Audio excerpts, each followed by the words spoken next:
After that, I'm good now. All right. All right. The church repeat after me, say, your word is a lamp unto my feet. It's a lamp unto my feet. Your word is a light unto my path. It's a light unto my path. Your word is hidden in my heart. It's hidden in my heart. Father, let your word have free course in this house. Have free course in this house. Yes, God. Ever since Monday, I've been consecrated. I've been in the room and I've been seeking God and praying. And I had a message prepared today. I had notes and everything. It's in my phone, actually. I had notes and it was amazing. While I was writing, felt the anointing and presence of God, and I really thought that I was going to go in this direction. I thought that I was going to talk about being a witness and having the fire of God burning inside of you and just going forth, And then I even reached out to Deacon Perry. I had music and everything, and I was going to play the music in the background. And I was like, it's going to be amazing. And Sam, for the last few days, he would come past the room, and he'd say, prophesy, young man. What are you talking about? Because my door would be closed, and I just hear him walking past the room like, prophesy, young man. Yeah, yesterday, just so happened my door was open. And he walked past again, and he was like, prophesy, young man. I'm like, dude, are you talking to me or not? Just tell me if you're talking to me. He was like, yeah. So we just started opening up dialogue, and he was telling me about how it is when you're up here. I have speak before, but it's usually in the streets and at parks or something. And he said, when you get up there, he said, sometimes God will take you in a total direction. Different direction. I was like, okay, I hope you don't do that to me. I'm prepared for this. Like, it's anointed. I got something. Like, I'm going to knock it out the park. And then he was like, this morning, really, I got up to get some water, and I laid back down. And while I was laying there, I drifted off, and I had a dream. And in this dream, I'm going to go there in a second, but when I woke up, it was like God was like, you're speaking about this. And I was like, God, no, you're not talking to me, right? Like, this is not happening. Like, he just said that this could happen. And I'm like, no, it's not happening. He was like, no, you're talking about this. And I'm like, but I ain't prepared. Why didn't you tell me that Monday? He was like, because if I told you Monday, you would have been over-prepared. And I was like, but you wait till Sunday morning? He's like, yeah, you're talking about this. Well, anyway, in this dream, I was at an airport. I don't know exactly where I was, but it was like big windows like this, sort of, and it's just put me in the mind of an airport. And while I was there, it was a young man that I was witnessing to. And I found myself like in a debate. Like, when you're witnessing every now and then you run into that one person that he's sharp. He know his stuff. He's that other religion that really know their stuff. And I was debating with this guy, and I'm going back and forth. And he was so adamant about his points. And I don't remember quite what he was saying, but I just knew that he knew his stuff. And I felt like the pressure. And I remember one time I was at work, and I was witnessing to this one guy, and people started gathering around. And I remember that pressure I felt. And as I was witnessing, I'm talking about at work now, as I was witnessing to this guy at work, I remember the pressure I felt. And the Holy Spirit was like, fall back. Why are you trying to win? He's like, you got the truth. He said, why are you trying to win? Even if you win this debate, he walks away feeling like you just embarrassed him. So he's not receiving nothing you just said. And you walk away with your chest out like, yeah, I won. But you already won. You already had Christ. So back to the dream, I remember that feeling. I don't remember what the guy was saying, but I just remember that as I was debating with him, I remember the feeling that I was losing the debate. And out of nowhere, on the window, a cross appeared. And right next to the cross, there was a mind, like a shape of a mind. It had like little squiggly lines in it. And I remember looking at the window, and I looked back at him, and I said, we preach Christ crucified.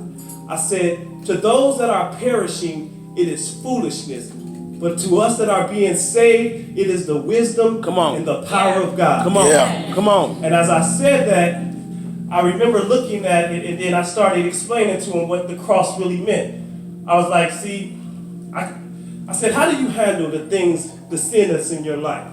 And then I was like, matter of fact, I'm not going to call it sin, because you don't even believe in my God. You're not a Christian. So how can you say that it's sin? Just the wrong. Let's just call it wrong. How do you handle the wrong that you've done? Come on. You can't deny that your conscience eat at you because God will not allow it no other way.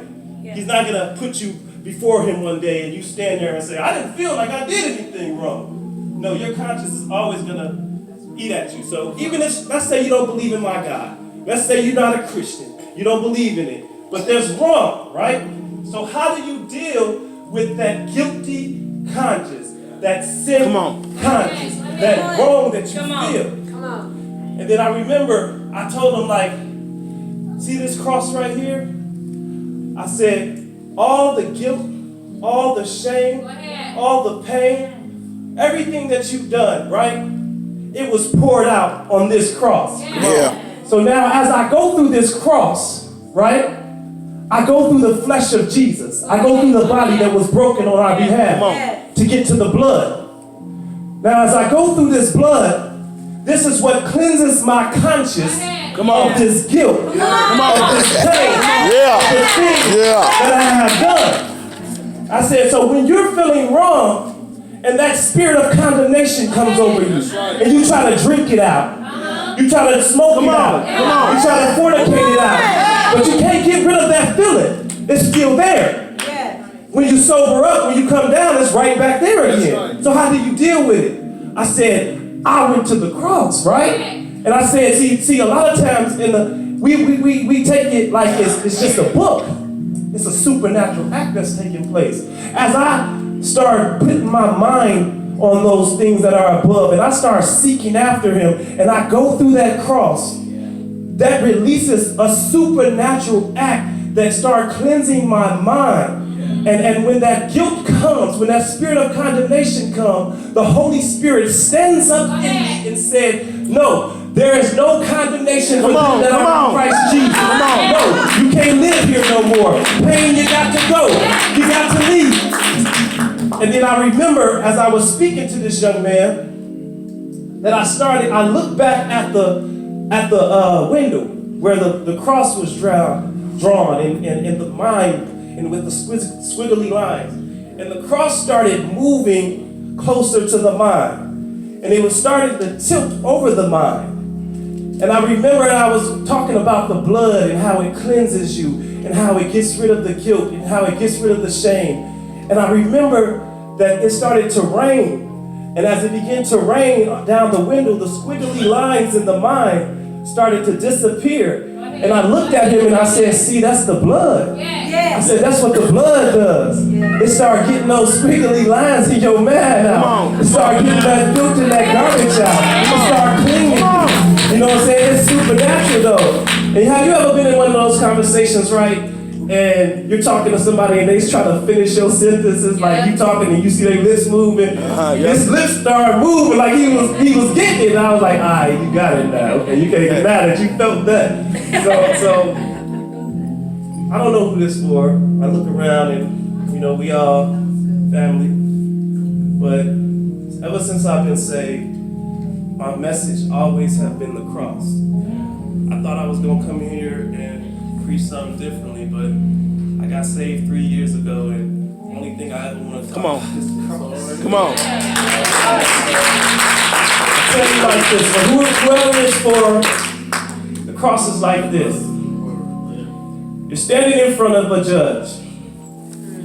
You have no lawyer. You can't afford a lawyer. Your prosecutor is standing there, the devil, and his main witness is the sin that you have committed. He's standing there with sin. And you standing there by yourself with no lawyer. Jesus. And then the case is so stacked against you that it's over. You're gonna do life. You know what time it is. And all of a sudden, the judge gets up, walks down from the podium, and as he starts to approach you, the prosecutor looks towards the judge and notices that there's holes in his hand. Come on. He looks towards the judge and notices that there's holes in his feet. Come on. The judge walks up to you, smears blood on your face, Because just so happened that this judge is not just a regular judge. See, the judge is also your lawyer. See, the judge already paid for the sin that you have committed. He already took the pain and the penalty of it. And he wiped his blood on your face. Then he walks back towards the podium. He sits down. He looks at the prosecutor and says, not guilty, he's free to go.